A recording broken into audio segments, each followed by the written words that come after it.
Good morning, all my fellow analytical, inquisitive, curious patriots. Let's take a look at this story from ABC News.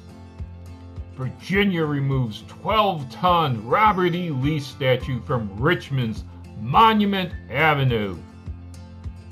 The subheadline: the governor ordered the removal of the state-owned statue in June 2020.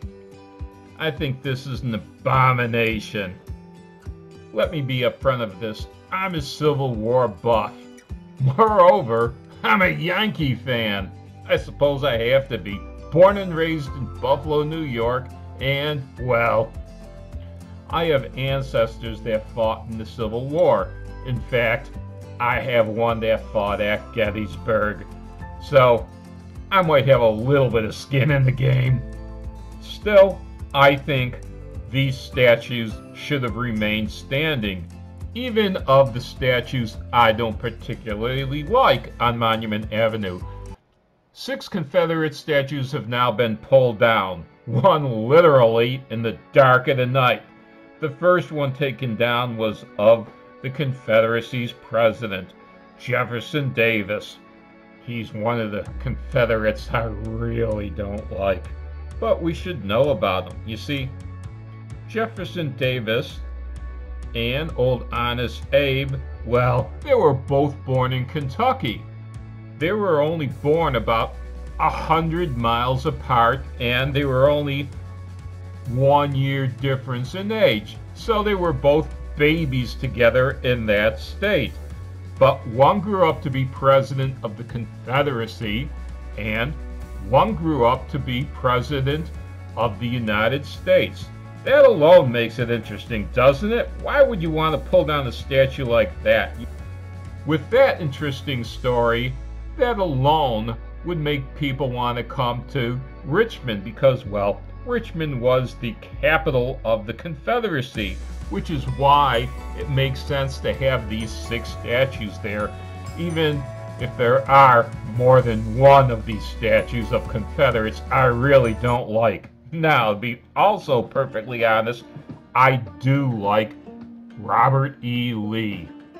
He was the South's most famous general. In fact, even if you only know 2 people from the Civil War, chances are those 2 people would be Abraham Lincoln and Robert E. Lee. Robert E. Lee was a good man, a good general. There were some people who fought in the Civil War that were less famous. Let's talk about a name you might not know about. Samuel Clemens was a Confederate who deserted after a very short time. One of the reasons was probably because he hated slavery. And he did some things before he was in the Confederacy, such as piloting on the Mississippi River, and that is where he came up with his pen name, where he became famous. You probably know him as Mark Twain. Yes, Mark Twain was a Confederate. A deserter, but still a Confederate. Now these people who have completely destroyed Monument Avenue, they would think that the people who want these statues up are Nazis. Nothing could be further from the truth. Now a true Nazi that I like was Rommel, the Desert Fox, and I like him pretty much for the same reason that I liked Robert E. Lee. He was a good man, a family man, a general who used his brains to fight larger adversaries and win time and again. And likely, it wasn't like he was absolutely in love with the Nazis. In fact, in 1944, he was in on the most famous plot to kill Hitler. He was in on, yes, in July 1944, he was in on that bomb plot. And when Hitler discovered it, he was the only one that was able to escape most of the dire circumstances that happened to the other plotters. You see, he was so famous, he was allowed to eat an ounce of lead with the promise that if he did, his family would be protected for it. So there you go. There is such a thing as a good Nazi. Rommel was such a man.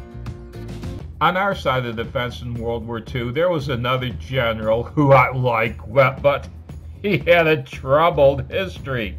You see, I'm talking about Patton, the general that the Nazis feared the most. But he was famous for slapping a soldier that had shell shock, PTSD nowadays. Pause. His personal traits, his demons, if you will, became famous in the news. Well, he wasn't even allowed to participate in D-Day in 1944. Did you know that? He later became famous, though, for that dash that helped the U.S. survive the Battle of the Bulge, and he became famous for advancing into German territory with his tanks. He was the American version of a general that knew all about Blitzkrieg. I guess what I'm trying to say here is that none of us are perfect. Do you think Governor Northam is perfect, who tore down these statues? Well, I got some bad news for you. I bet you forgot all about this, don't you? See that picture of the man in blackface standing next to that man in the KKK outfit?